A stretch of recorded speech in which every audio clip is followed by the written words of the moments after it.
bonjour Juliette Wind, bonjour Rebecca Gunters et bonjour Juliette Fribourg.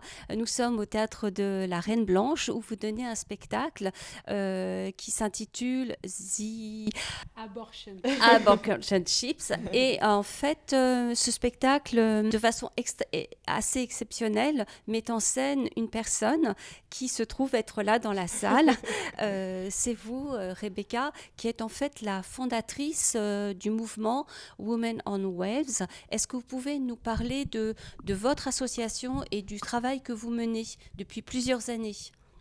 Alors, la fondation, qu'est-ce qu'on a fait? Est-ce qu'on bat pour l'avortement sécurisé? Et on a, avant, on a un bateau qui va à la pays dont l'avortement est illégal. Et dans le bateau, on peut faire l'avortement avec la pilule. Mais c'est une part de notre travail. On avait aussi un avortement de télémédecine et aussi on fait la recherche, le scientifique. Mais tout est pour avancer les droits de la femme et le droit sur l'avortement sûr. Mais maintenant, on aide aussi les femmes aux États-Unis. Pourquoi? Parce que le droit de l'avortement est terminé. Et ils sont beaucoup d'États qui ont fait l'avortement illégal. Et on a une organisation qui s'appelle Aid Access, qui aide aussi les femmes à Texas et Florida, tout ça. Oui. Alors, il y a beaucoup de manières qu'on peut faire avancer ce travail, bien évidemment. Et effectivement, Mathilde, vous dans votre spectacle, vous insistez justement sur le fait que rien n'est acquis. Et ça, c'est très important de le redire. Oui. C'est vrai que j'étais étonnée en enquêtant sur le sujet pour le spectacle de remarquer que c'était aussi qu'il y avait autant de freins finalement à l'accès à l'IVG en France, alors que, comme elle le dit dans le spectacle, c'est dans la Constitution, donc on pourrait se dire, ça y est, c'est acquis, c'est légal depuis 1975. C'est vrai que moi, je pensais que c'était un combat de nos grands-mères qui était maintenant, c'est bon, quoi, c'était gagné. La dernière fois, on était à un rassemblement devant l'hôpital Tenon, dans le 20e à Paris, et il y avait une femme de la CGT, de mon âge, de ma génération, je pense, qui disait... en fait, il n'y a pas beaucoup de gens de notre âge autour de nous dans ce combat parce qu'on a cru que c'était OK, quoi. Et il y avait plein de femmes 70 ans par là qui passaient devant le rassemblement et qui disaient encore l'avortement. Je pensais que c'était fini. Et oui, et en fait, c'était parce que le rassemblement, la raison, c'était que depuis le 1er octobre, il n'y avait plus d'IVG instrumentale à l'hôpital Tenon, faute de moyens, de personnel. Et ça m'a étonnée, effectivement. Et l'inégalité aussi de l'accès en fonction de là où tu vis, mais même en France, alors en Europe, dans le monde, n'en parlons pas, mais même en France. Et ça, d'ailleurs, c'est quelque chose sur laquelle tu as... Voilà. Une recherche de ça, parce que c'est tout les petits villages où est très difficile pour les gens d'accéder à l'avortement. Mais je pense que c'est mieux maintenant. Mais c'était quelques années qu'on a fait la recherche. Ouais.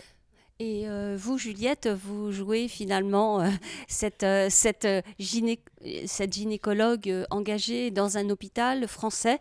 Et on peut dire qu'elle est sur tous les ponts, pour reprendre une métaphore un peu de bateau, mais que aussi on sent qu'il y a une grande tension et à la fois une grande ferveur, mais aussi une grande tension et parfois un découragement peut-être.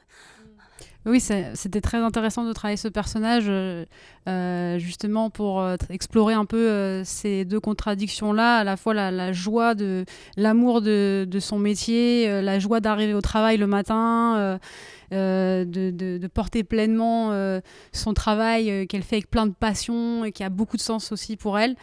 Et en même temps, cette espèce de souffrance, peut-être aussi insatisfaction de ne pas réussir à le mener comme elle voudrait et de se heurter à des problèmes techniques, des problèmes financiers et des politiques. Oui. Et donc ça, cette contradiction-là, puisque en tant que comédienne, moi personnellement, je cherche toujours une contradiction dans les personnages, et ben là, c'était offert dans le texte, et donc c'est ça que j'ai essayé de travailler. Et Mathilde, vous, qu'est-ce qui a été finalement le déclencheur, l'envie de travailler cette thématique-là C'est venu bizarrement pas de moi à la base. C'est un théâtre qui s'appelle le théâtre Bretigny en Essonne qui m'a demandé de travailler autour d'une personne qui s'appelle Valérie Ledour, qui donc c'est Valérie qui m'a parlé de Rebecca, qui est donc une gynécologue maintenant à la retraite, et comme c'est une habitante de l'Essonne, le théâtre voulait mettre à l'honneur les habitantes du coin, enfin du territoire, et voilà. Et donc j'ai rencontré cette Valérie Ledour, qui est quelqu'un de très engagé, très joyeux dans la transmission.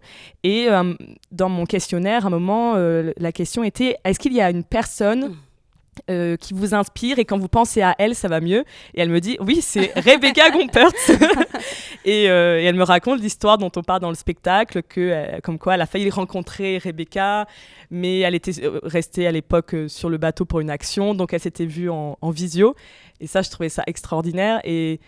Et ensuite, voilà, et j'ai regardé le documentaire donc, de Diana Whitten qui raconte l'épopée Women on Waves, et pas que, aussi Women on Web après, voilà. Et de voir toutes ces femmes, parce que c'est surtout une équipe de femmes, pas que, mais quand même, vous toutes hyper joyeuses en conférence de presse, à se demander comment on va y arriver, avec la police qui venait récupérer les médicaments, et toutes les contraintes, mais qu'elles arrivaient à surpasser. Je trouvais ça super joyeux, je trouvais ça dingue en fait. Je trouve que c'est une histoire incroyable. Ouais. Et voilà. Qui vous a donné envie de mettre en scène cette ferveur aussi, cet enthousiasme, ce dynamisme au service des femmes. Oui, c'est ça, ce courage. Et puis, je trouve ça rassurant de se dire qu'il y a toujours des personnes qui seront prêtes à tout, quoi qu'il arrive, à prendre des risques, qui ont des idées, qui sont créatives, quoi. Je trouve ça rassurant. Enfin, il y en a toujours eu, il y en aura toujours, mais moi, ça me donne de l'espoir, quoi. Bien sûr. Et voilà. Et je voulais mettre ça en parallèle avec le mouvement du MLAC, voilà, parce que finalement vous avez des méthodes un peu similaires. Oui. C'est pas la même époque, mais je sais pas si tu veux. Non, mais je pense que quand on regarde l'histoire des femmes qui luttent pour leurs droits, si le droit de voter ou le droit d'avortement ou quoi, il y a beaucoup de gens qui sont très extraordinaires et très courageux et très créatifs. Et je suis dans les épaules de beaucoup d'autres femmes. Et ça, c'est très intéressant de savoir ça. Et bien sûr, ici en France aussi, il y a des personnes extraordinaires qui sont inspirantes. Oui. Et je trouve ça... Le plaisir est très important. Quand on fait le travail, qu'on a de joie de faire là. Oui. Ouais. Et ça, c'était beau aussi. Je pense que de cette performance. Et en vous remerciant beaucoup, toutes les trois, ma dernière question, c'est Rebecca, qu'est-ce que ça fait finalement de devenir quelque part une héroïne théâtrale? Alors, non, mais je ne sais pas si ça... Pour moi, c'était très intéressant de regarder parce que c'était une autre personne.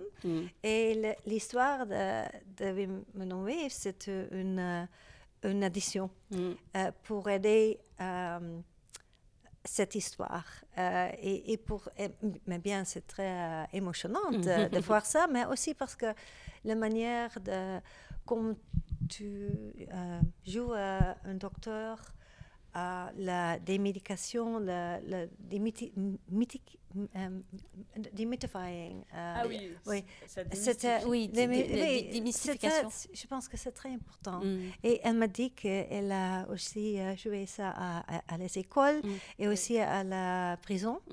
Eh bien, c'est très important qu'il y ait une conversation sur l'avortement à cette manière, que c'est ouvert, c'est un tabou.